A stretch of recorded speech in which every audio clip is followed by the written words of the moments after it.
And that is exactly why, before I get an apartment, I'm going to be questioning the landlord about everybody in my surroundings. Because if anybody doing dirt, I need to know. Not just because I'm getting into law enforcement, but if some shit pop off, I know exactly who to fucking blame. What's up, TBS crew? It's your boy Steph, back with another reaction. This time we have Nightmare Files.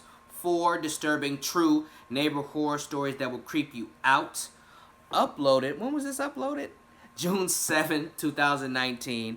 Now, because the ending says that will creep you out, it's going to go in my creep you out slash shouldn't watch at night slash you shouldn't watch alone. I guess that's the little playlist that I created, you know, just to make videos like this easier to find.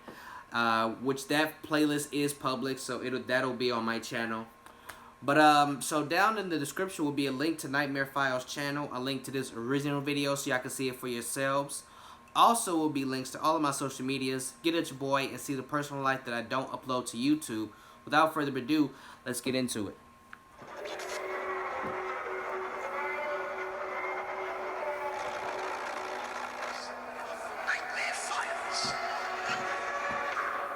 Now I need to know everything about all my neighbors.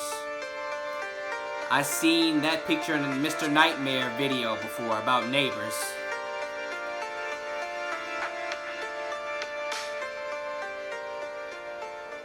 And some music, huh? This story happened about 4 years ago. Me and my wife Rachel had just moved into a nice house. About 2 days after moving in, we met a middle-aged couple, Dennis and Laura.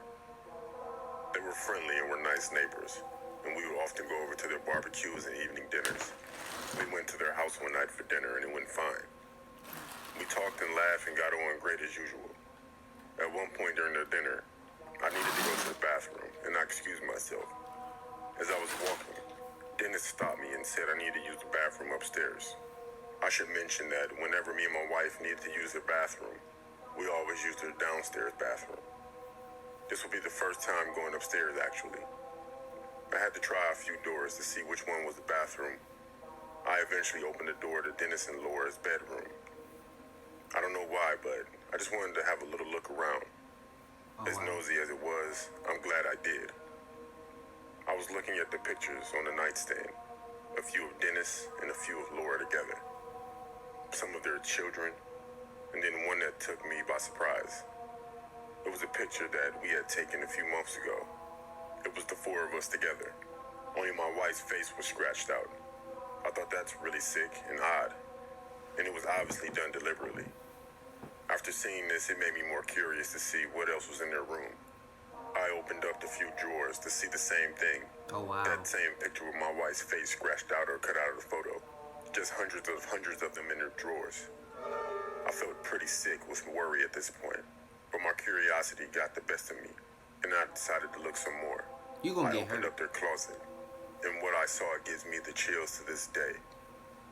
It was a mannequin with clothes very similar to what my wife wears. A large printed picture of her face was covering the head. This was creepy enough, really creepy. But what made it even more scary is the mannequin was covered with knives and stabbed into the chest of the mannequin. I quickly put everything back to how it was and closed the closet door. I went back downstairs and I tried to act as normal as I could, even though I wanted to be sick with what I just saw. After a very weird and awkward evening, I was relieved to get away from them and get back home. I didn't tell my wife. I didn't tell her what I saw, but I told her to never speak to them again. And the strange thing is, Dennis and Laura completely avoided us and were pretty hostile towards us ever since. I have an awful feeling that somehow they knew what I just found out. Yeah. We moved out of that house about 3 months after that. We never seen them again. Good.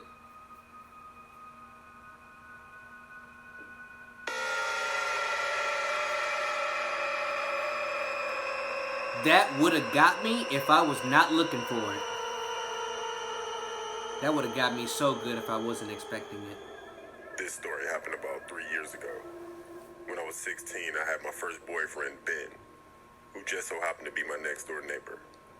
For the first few months of dating, we were going fine, up until I had dinner at Ben's house one evening. His dad, Graham, gave me the creeps.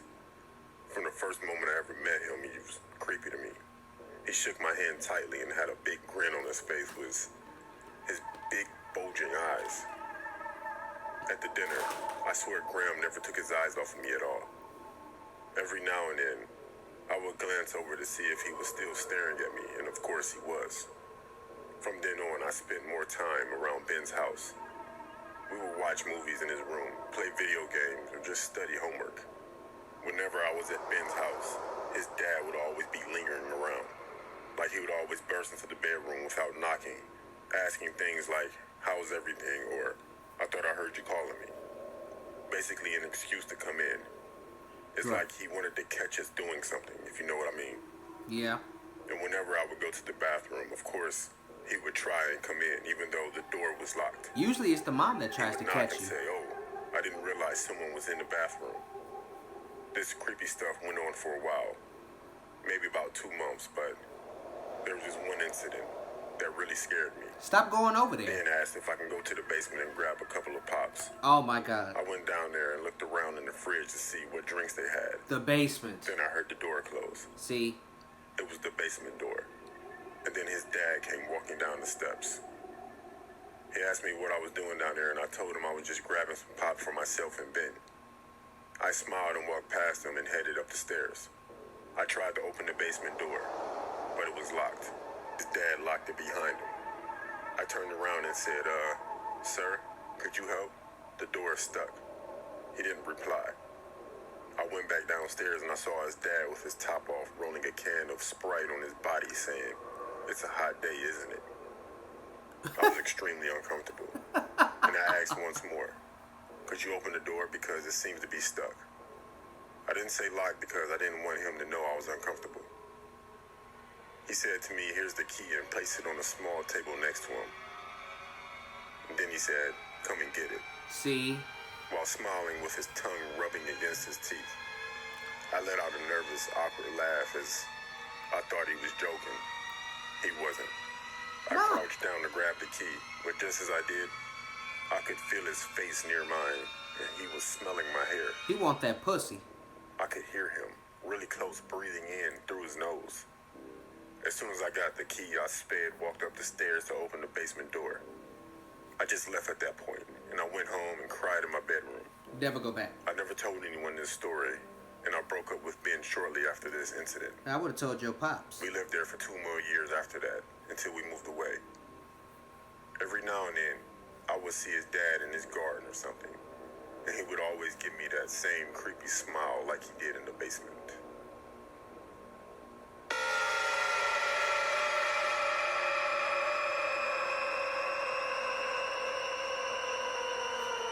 He really wants to clap your cheeks. We used to have this neighbor. His name was George. He was about 50 years old at the time. He lived alone, and I swear all he used to do was just stare out his window, giving us dirty looks. Whenever kids would knock on his door asking for their ball back, he would always curse at them and make a big fuss about it. Sometimes, he wouldn't even get the ball back until a week later, when he would just puncture the ball, and it would be flat, and then he'll just throw him over the fence. He was a moody old guy. But every second weekend of the month, he would go fishing for 2 days.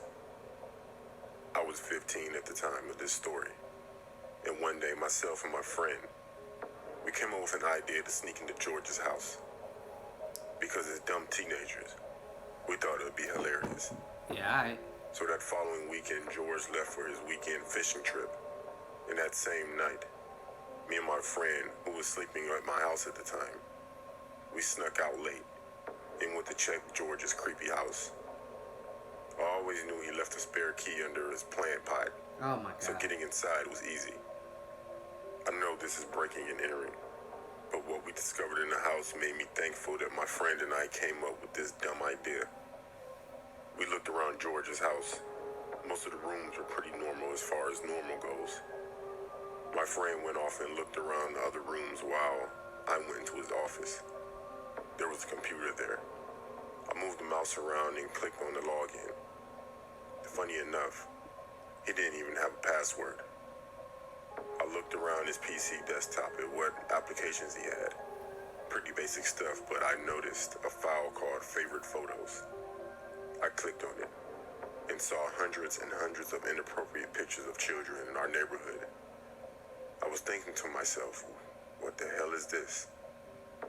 Just as I was looking at this sick stuff, I could hear my friend loudly whispering to me from another room, saying I need to look at something right now. I left the computer desk and went to have a look. My friend found a duffel bag with duct tape, sleeping pills, candy, a long piece of rope, crowbar, and a loaded gun. We were both in complete shock. I also told him, and I showed him what I found on his computer. We both were scared as hell, and it wasn't funny anymore. Pedophile. We put everything back the way we found it and snuck out back to my house. Me and my friend didn't know who to call, so we didn't really want to call the police because we would have gotten in trouble for breaking in. Right. We chose not to say anything to anyone until this story.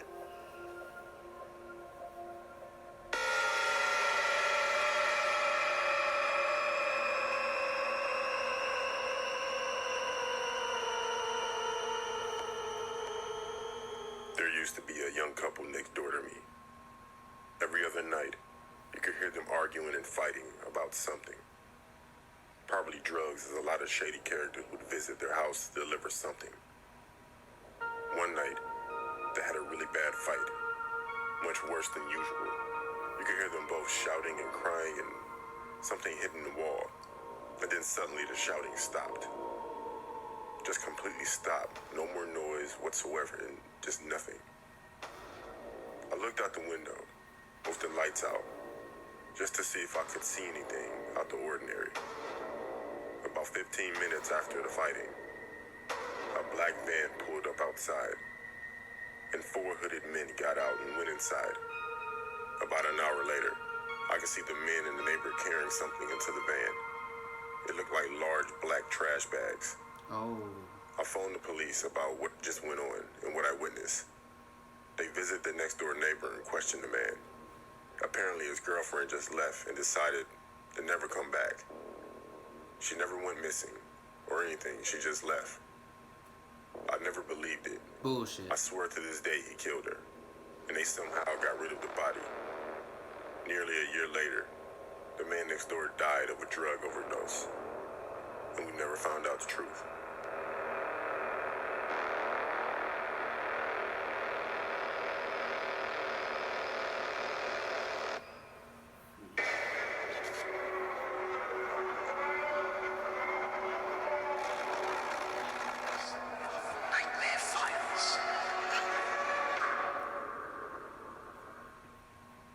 For that third story, though, how cliche is it that people, even though I'm pretty sure this story was older, people leave spare keys to their fucking house outside the house? Like, oh, like, no one is gonna think to look under the welcome mat or under the flower pot on the windowsill or, look at that, rock. That little nice-ass rock that's just randomly sitting on the windowsill and on the porch, on the step right below the front door. Like, that looks so out of place. Let me pick it up and put it back where the other rocks are. Oh, a key.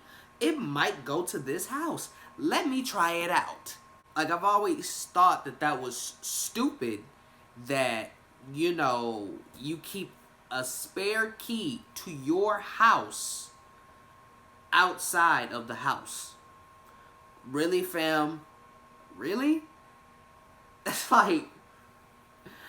like leaving a spare key to your car that opens the door and turns the car on inside the gas door. Really, fam? Gas doors that don't have locks on them. Really? Like, oh, all you gotta do is open the gas door. Bam, there's a key, like, right there. Come on, fam. That's stupid as hell. Yeah, number 3 definitely got me the most, though. because he was definitely a pedophile. And it's messed up because y'all couldn't call the police and tell them what you found, because they'll ask, how did y'all get in this house? And do you have permission to be in this house? And once y'all tell them, if y'all would have told them that, no, we got the key that was under the flower pot outside, oh, it's breaking and entering. Now, they'll still take all those items that y'all discovered into consideration, and they'll probably still arrest your neighbor. But y'all gonna get in some trouble. Y'all might see juvie. The rope and the sleeping pills and the duct tape, okay, that's kind of cliche for, kidnapping, murder, and all of that. But damn, man, you had, what were some of those other items? A crowbar found, a loaded gun. God damn, dude, the fuck. So not only were you, preying on young children, or children period, you also would beat them to death and kill them? Damn, I'm surprised. Probably, damn near had chloroform in that bag. Like, shit. Thank you guys so much for watching my video. If you enjoyed the reaction, leave a like, a comment, and share the video. And if you really liked it, subscribe to the channel and tap that bell icon so you will get notified every time your boy Steph drop new content, which I do 7 times a week.